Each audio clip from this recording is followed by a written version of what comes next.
आज हम कक्षा 7 का पाठ 13 गति एवं समय का अध्ययन करेंगे। बच्चों, कक्षा 6 में आपने विभिन्न प्रकार की गतियों के बारे में पढ़ा था।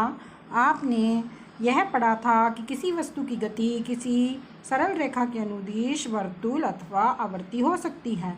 क्या आपको ये 3 प्रकार की गतियाँ याद हैं?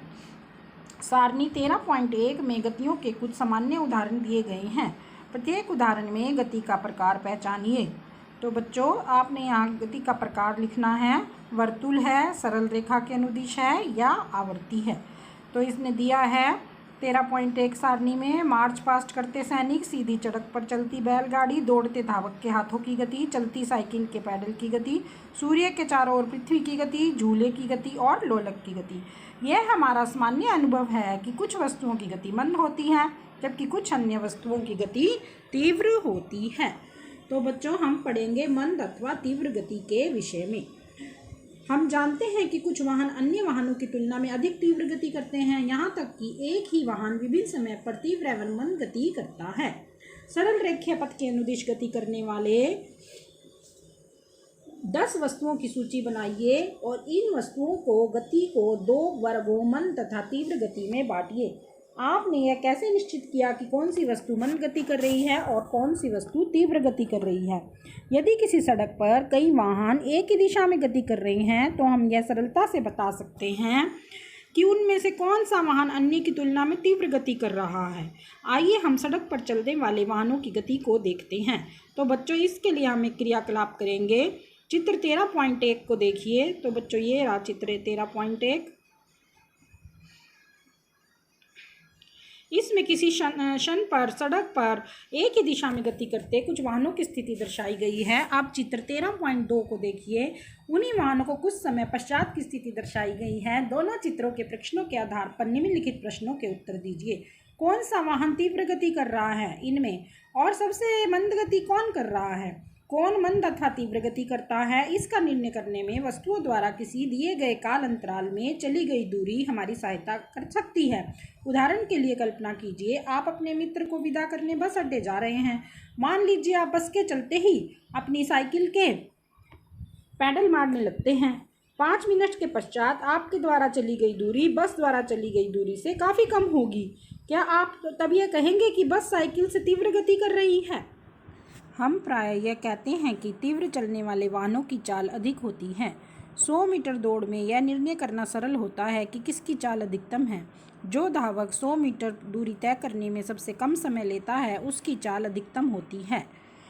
तो बच्चों, अब हम चाल के विषय में पढ़ेंगे। 13.2 चाल। आप कदाचित चाल शब्द से परिचित हैं।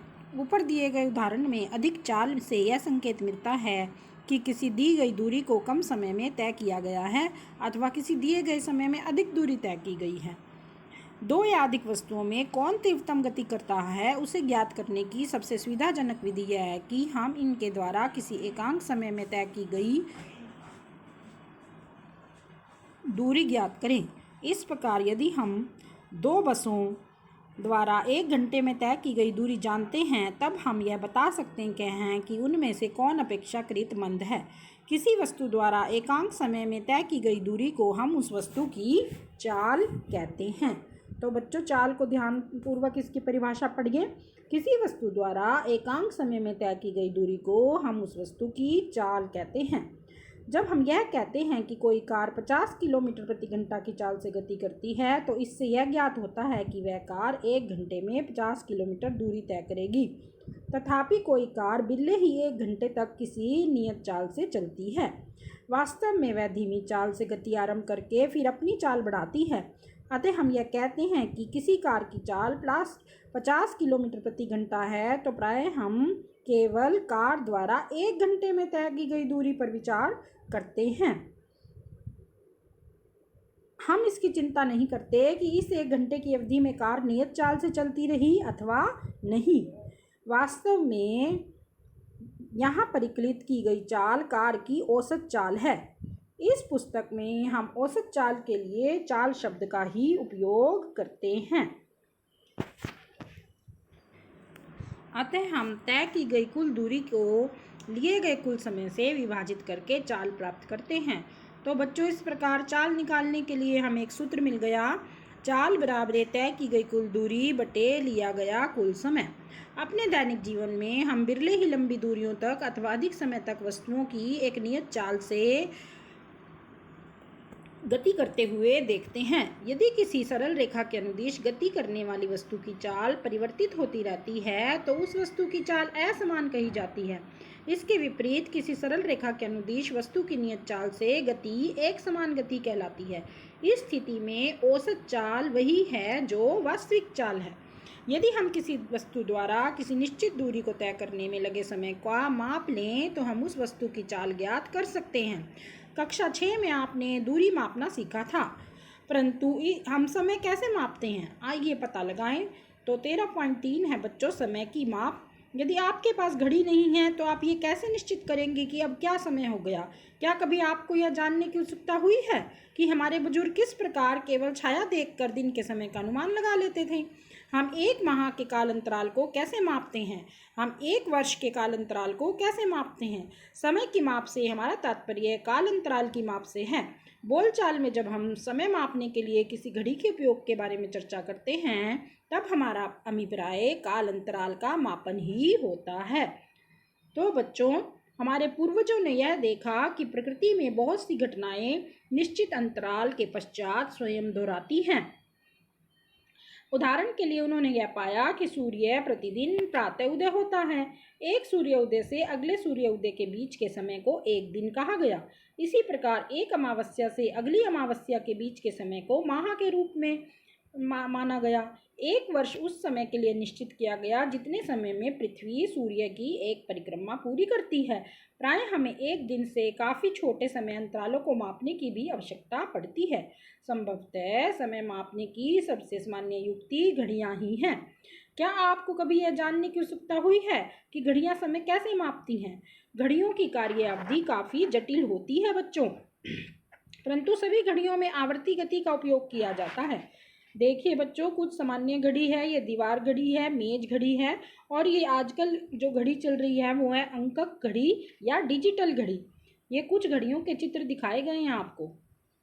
तो बच्चों सभी घड़ियों में किसका उपयोग किया गया है? आवर्ती गति का उपयोग किया गया है।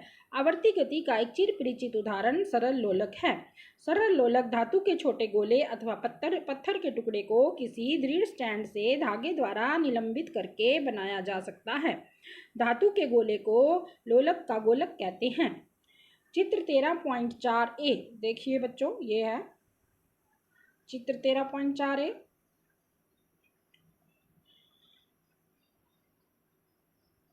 13.4a में लोलक को अपनी मध्य स्थिति पर विराम अवस्था में दर्शाया गया है। जब लोलक के गोले को धीरे से एक ओर ले जाकर मुक्त करते हैं तो यह इधर उधर गति करना आरंभ कर देता है। चित्र 13.4b में दिखाया गया है। ये सरल लोलक की यह गति आवर्ती अथवा दोलन गति का उदाहरण है।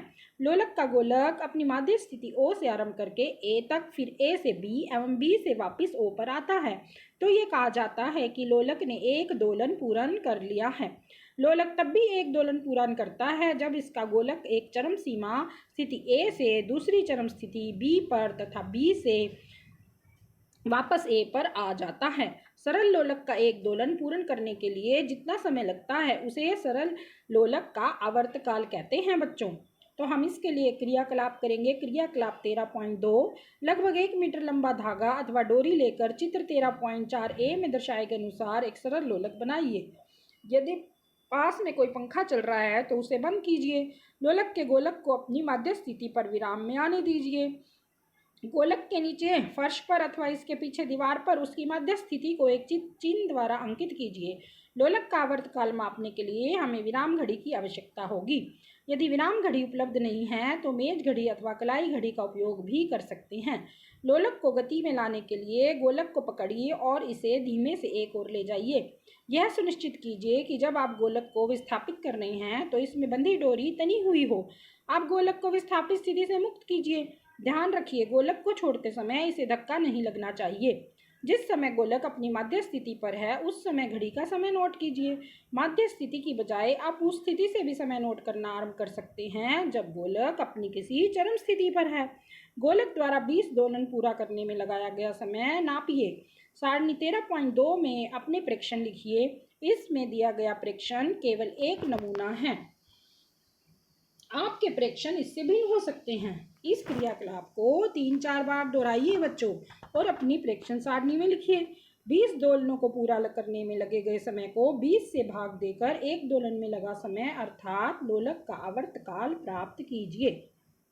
सरल लोलक का आवर्तकाल, हमने डोरी की लंबाई लिखी है 100 सेंटीमीटर, 20 दोलनों के लिए लिया गया समय है 42 और आवर्तकाल हमारा निकलेगा 42 सेकंड। 20 दोलनों के लिए लगा है तो एक दोलन के लिए निकालेंगे 42 को भाग करेंगे 20 से तो आवर्तकाल आएगा 2.1 सेकंड। क्या आपके लोलक का आवर्तकाल हर बार लगभग समान आता है? ध्यान रखिए, आरंभिक विस्थापन में थोड़ा परिवर्तन आपके लोलक के आवर्तकाल को प्रभावित नहीं करता है। आजकल अधिकांश घड़ियों में 1 या 2 सेलों वाले विद्युत परिपथ होते हैं। इन घड़ियों को क्वार्ट्ज घड़ी कहते हैं। इनके द्वारा मापा गया समय पहले उपलब्ध घड़ियों द्वारा मापे गए समय से अधिक यथार्थ होता है। तो बच्चों, अब हम करेंगे समय तथा चाल के मात्रक। समय का मूल मात्रक सेकंड है, इसका प्रतीक s है। समय के बड़े मात्रक मिनट तथा घंटा हैं। आप पहले ही जानते हैं कि ये मात्रक किस प्रकार एक दूसरे से संबंधित है। चाल का तथाकथित मूल मात्रक क्या है? चाल बराबर दूरी बटा समय, अतः चाल का मूल मात्रक हुआ मीटर प्रति सेकंड। वास्तव में इसे अन्य मात्रकों जैसे मीटर पर मिनट अथवा किलोमीटर पर आवर में भी व्यक्त किया जा सकता है। आपको यह याद रखना चाहिए कि सभी मात्रकों के प्रतीकों को एक वचन में लिखा जाता है। उदाहरण के लिए हम 50 किलोमीटर लिखते हैं, ना कि 50 किलोमीटर्स। एस नहीं लगाना बच्चों पीछे। अथवा 8 सेंटीमीटर लिखते हैं, ना कि 8 सेंटीमीटर्स। आवश्यकता के अनुसार समय के विभिन्न मात्रकों का उपयोग किया जाता है। उदाहरण के लिए आपकी आयु को दिनों अथवा घंटों में व्यक्त करने की अपेक्षा वर्षों में व्यक्त करना अधिक सुविधाजनक होता है। इसी प्रकार घर से विद्यालय तक की दूरी को तय करने में लगे समय को वर्षों में व्यक्त करना बुद्धिमानी नहीं है। 1 सेकंड का काल अंतराल कितना छोटा अथवा बड़ा होता है? जोर से 2001 पुकारने में लगा समय लगभग 1 सेकंड होता है। 2001 से 2010 तक जोर जोर से गिनकर आप इसका सत्यापन कर सकते हैं। किसी सामान्य स्वस्थ युवा की विराम की स्थिति में नाड़ी 1 मिनट में 72 बार अर्थात 10 सेकंड में लगभग 12 बार स्पंदन करती है। इस खोज के लिए एक रोचक कहानी है कि किसी दिए गए लोलक का आवर्तकाल नियत होता है। आपने सुप्रसिद्ध वैज्ञानिक गैलीलियो का नाम सुना होगा। कहा जाता है कि एक बार गैलीलियो गिरजाघर में बैठे थे। उन्होंने यह देखा कि छत से जंजीर द्वारा लटका कोई लैंप एक ओर से दूसरी ओर धीमी गति कर रहा है। उन्हें यह देखकर आश्चर्य हुआ कि लैंप के एक दोलन पूरा करने के अंतराल में उनकी नब्ज की संख्या हर बार समान होती है। गैलीलियो ने अपने परीक्षण को सत्यापित करने के लिए विभिन्न लोलकों के साथ प्रयोग किए। उन्होंने यह पाया कि किसी दी गई लंबाई का लोलक सदैव एक दोलन पूरा करने में समान समय लेता है। इस परीक्षण में लोलक युक्त घड़ियों के विकास को एक नई दिशा प्रदान की। कमानी युक्त घड़ियां और कलाई की घड़ियां लोलक युक्त घड़ियों का परिष्कृत रूप थी बच्चों। तो बच्चों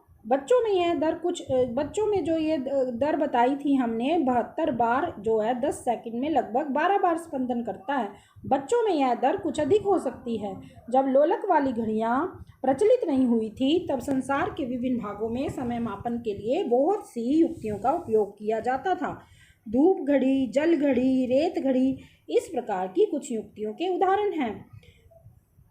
संसार के विभिन्न भागों में इन युक्तियों के भिन्न भिन्न डिज़ाइन बनाए गए। तो बच्चों ये 13.5 चित्र में दिखाया गया है विभिन्न प्रकार की। तो चाल मापना, अब हम देखेंगे चाल को कैसे मापते हैं बच्चों। समय अथवा दूरियां कैसे मापें, यह सीखने के पश्चात आप किसी वस्तु की चाल प्रकृत कर सकते हैं। पहले यह जानने के लिए उत्सुक है कि जब लोलक वाली घड़ियां नहीं थी तब समय कैसे मापा जाता था। ये देखिए बच्चों, ये रेत घड़ी दिखाई गई है और ये जंतर मंतर में नई दिल्ली में धूप घड़ी बनी हुई है, इस चित्र में दिखाया गया है। और एक ये जल घड़ी बनाई गई है। आइए हम फर्श के अनुदिश गतिमान किसी गेंद की चाल ज्ञात करें।